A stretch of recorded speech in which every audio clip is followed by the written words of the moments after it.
आज मी तुम्हाला घेऊन आली आहे तमिळनाडूच्या महाबलीपुरम या ठिकाणी, जिथे इतिहास आणि समुद्र यांचे एक सुंदर संगम पाहायला मिळतो.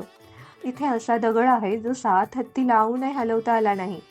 असं एक ठिकाण जिथे अर्जुनाने महाभारताच्या युद्धापूर्वी तपस्या केली होती, असे मानले जाते. 7व्या शतकातले शिव मंदिर जे खूप काळ समुद्राच्या पाण्याखाली होते. आणि हो, 5 रथ जे एकाच डोंगरात कोरलेले आहेत. नमस्कार, मी निकिता देवनिक या यूट्यूब चॅनलमध्ये सर्वांचे मनापासून स्वागत. या प्रवासाला सुरुवात करण्याआधी तुम्ही अजूनही चॅनलला सबस्क्राईब केलं नसणार तर कृपया सबस्क्राईब करा, असेच छान छान व्हिडिओज पाहण्यासाठी. महाबलीपुरमला जाण्यासाठी सर्वात जवळची आणि मोठी सिटी म्हणजे चेन्नई. चेन्नईवरून महाबलीपुरम साधारण 50 ते 60 किलोमीटर आहे. चेन्नईवरून टॅक्सी, ओला, उबर करून तुम्ही 2 तासात आरामात महाबलीपुरमला पोहोचू शकतात. महाबलीपुरम एक्सप्लोअर करण्यासाठी बेस्ट आणि सोयीस्कर ऑप्शन म्हणजे ऑटो. आम्ही पूर्ण दिवसासाठी ऑटो बुक केली, जेणेकरून मॅप न पाहता स्ट्रेस फ्री महाबलीपुरम एक्सप्लोअर करता येईल. सर्वात आधी भेट दिली पायी रथास म्हणजे 5 रथ. हे रथ 7व्या शतकात पल्लव राजा नरसिंहवर्मन यांनी बनवलेली स्मारके आहेत. या 5 रथांना 5 पांडव आणि द्रौपदी यांची नावे दिली आहेत. याचे सर्वात मोठे वैशिष्ट्य म्हणजे हे रथ विटांनी किंवा सिमेंटने जोडलेले नसून एकाच अवाढव्य दगडात कोरलेली आहेत. हे 5 रथांसारखी दिसणारी मंदिरे पाहून खरंच वाटत नाही की हे 7व्या शतकात हाताने कोरलेले आहेत. त्या काळी कोणतीही मशिनरी नसताना केवळ छिन्नी आणि हातोड्याने एका विशाल खडकाला रथाचा आकार देणं किती कठीण असेल ना. या मंदिराचा पांडवांशी थेट ऐतिहासिक संबंध नाही. ही नावे नंतरच्या काळात किंवा लोककथेनुसार देण्यात आली आहेत. 5 रथांपैकी 4 रथ युधिष्ठिर, अर्जुन, भीम आणि नकुल सहदेव यांना समर्पित मानले जातात. 5वा रथ हा द्रौपदीला समर्पित आहे. रथाच्या आजूबाजूला सिंह आणि हत्ती असे भव्य प्राणी देखील कोरलेले आहेत. या मंदिरात पूजाविधी होत नाही. या रथाच्या आतल्या बाजूला कोरीव कामही नाही, कारण हे 5ही रथ अपूर्ण आहेत. पण तरीही आज हे अपूर्ण रथ जगातील पूर्ण अशा वास्तुकलेच्या नमुन्यांना टक्कर देतात. 5 रथ पाहिल्यानंतर अवघ्या 10 मिनिटाच्या अंतरावर असलेले भारतातील सर्वात जुने लाईट हाऊस पाहायला मी गेली. तर या ठिकाणी ओल्लकनेश्वर मंदिरही आहे आणि त्याच्यावरती हे लाईट हाऊस आहे. विशेष म्हणजे 1894च्या पूर्वी इथे एक मोठी आग पेटवून जहाजांना रस्ता दाखवला जायचा. एका मंदिराचा लाईट हाऊस म्हणून झालेला हा वापर खरोखर थक्क करणारा आहे. कारण जरी हे मंदिर असलं तरी इथे आता देवाची मूर्ती नाही किंवा पूजा होत नाही. हे मंदिर पूर्ण ग्रेनाइट दगडापासूनच बनवलेले असून त्यावर भगवान शिवांच्या विविध मुद्रांमधील कोरीव काम पाहायला मिळते.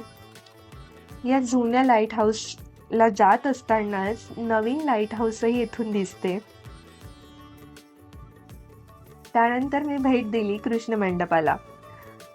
लाईट हाऊस पासून हे ठिकाण खूप जवळचे आहे. या कृष्ण मंडपातील सर्वात महत्त्वाचे शिल्प म्हणजे भगवान श्रीकृष्णांनी गोकुळवासियांना इंद्राच्या कोपातून वाचवण्यासाठी उचललेला गोवर्धन पर्वत. शिल्पात कृष्ण आपला डावा हात वर करून पर्वत तोलून धरताना दाखवले आहेत. श्रीकृष्णांच्या भोवती गोकुळातील सुंदर दृश्य कोरलेली आहेत. कृष्ण मंडपाला लागून असे ठिकाण आहे जिथे अर्जुनाने तपस्या केली होती असे मानले जाते. तर हे एका प्रचंड मोठ्या खडकावर कोरलेली शिल्पकला आहे. आता ही शिल्पकला पाहून 2 अर्थ लावले जातात किंवा 2 पौराणिक कथा सांगितल्या जातात. त्यातली पहिली कथा म्हणजे महाभारताच्या युद्धापूर्वी शक्तिशाली पाशुपत अस्त्र मिळवण्यासाठी अर्जुन भगवान शिवांची आराधना करत आहे. तर दुसरी कथा म्हणजे काही इतिहासकारांच्या मते हे चित्र भागीरथाचे आहे. भागीरथाने आपल्या पूर्वजांच्या आत्म्यांना शांती मिळावी म्हणून स्वर्गातून गंगा नदीला पृथ्वीवर आणले. पाहणा त्या शिल्पकलेत खाली कोरलेले हत्तींचे कुटुंब अतिशय जिवंत वाटते. हे हत्ती जणू काही गंगा नदीत पाणी पिण्यासाठी आले आहेत असे वाटते.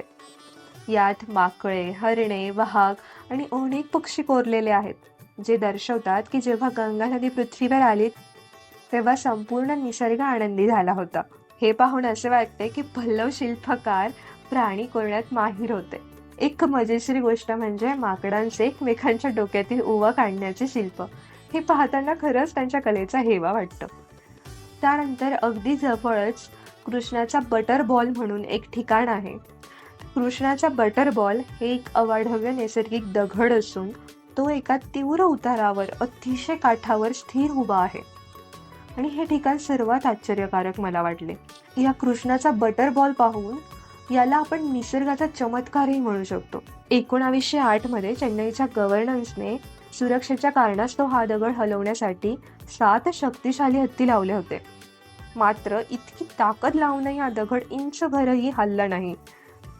विज्ञानाच्या दृष्टीने पाहिलं तर या दगडाचा गुरुत्वाकर्षण केंद्र अशा रीतीने संतुलित आहे की तो हजारो वर्षापासून त्या निसरड्या उतारावर स्थिर आहे. तो कधीही घसरत नाही. या दगडाचे मूळ तमिळ नाव वान इराईकाल असे आहे, ज्याचा अर्थ होतो आकाशातील देवाचा दगड. मद्रासचे गव्हर्नर यांनी हा दगड जेव्हा पहिल्यांदा पाहिला तेव्हा त्यांना हा लोण्याच्या गोळ्यासारखा वाटला आणि त्यांनी याला कृष्णा बटर बॉल हे नाव दिले आणि ते नाव लोकप्रिय झाले. बटर बॉल पाहिल्यानंतर आता मी निघाली आहे महाबलीपुरमच्या सर्वात मुख्य आकर्षणाकडे आणि ते म्हणजे शोअर टेम्पल. बटर बॉल या ठिकाणापासून अवघ्या 15 मिनिटाच्या अंतरावर हे टेम्पल आहे. शोअर या शब्दाचा मराठीत अर्थ होतो किनारा किंवा तट. तर हे मंदिर बंगालच्या उपसागराच्या अगदी लाटांच्या जवळ वाळूवर बांधलेले असल्याने त्याला शोअर टेम्पल म्हणजेच किनाऱ्यावरील मंदिर असं म्हणतात. हे मंदिर 8व्या शतकात बांधले गेले. युनेस्कोने 1984 मध्ये याला जागतिक वारसा स्थळाचा दर्जाही दिला आहे. मंदिराच्या मुख्य गाभाऱ्यात शिवलिंग आहे, परंतु आज तिथे कोणतीही प्राणप्रतिष्ठा केलेली मूर्ती पूजेसाठी उपलब्ध नाही. तसेच विष्णू मंदिरातील अनंत शयन मूर्ती देखील ऐतिहासिक स्वरूपात जतन केलेली आहे. मंदिराचा काही भाग हा समुद्राच्या खाऱ्या हवेमुळे आणि लाटांमुळे झिजला आहे. या जागेला पूर्वी 7 पॅगोडा म्हटले जायचे. लोककथेनुसार समुद्राच्या काठावर अशी एकूण 7 मंदिरे होती, ज्यापैकी 6 मंदिरे समुद्राने गिळंकृत केली. 2004च्या सुनामीमध्ये समुद्र मागे सरकला तेव्हा काही जुन्या भिंतींचे अवशेष पाहून या कथेला अधिक महत्त्व प्राप्त झाले. मंदिराच्या तटबंदीवर नंदींच्या रांगा आहेत. मंदिराच्या भिंतींवर भगवान शिव, पार्वती माता, कार्तिकेय, गणपती बाप्पा यांचे कोरीव कामही पाहायला मिळते. हा होता महाबलीपुरमचा प्रवास. 1300 वर्षाचा इतिहास, यथांग शिल्पकला आणि हा निळा समुद्र, हे सगळं पाहून असं वाटतं की आपण वेळेच्या मागे गेलो आहोत. दगडातही प्राण असू शकतात हे आज इथे आल्यावर कळले. तुम्हाला हा व्लॉग कसा वाटला? कमेंटमध्ये नक्की सांगा. धन्यवाद.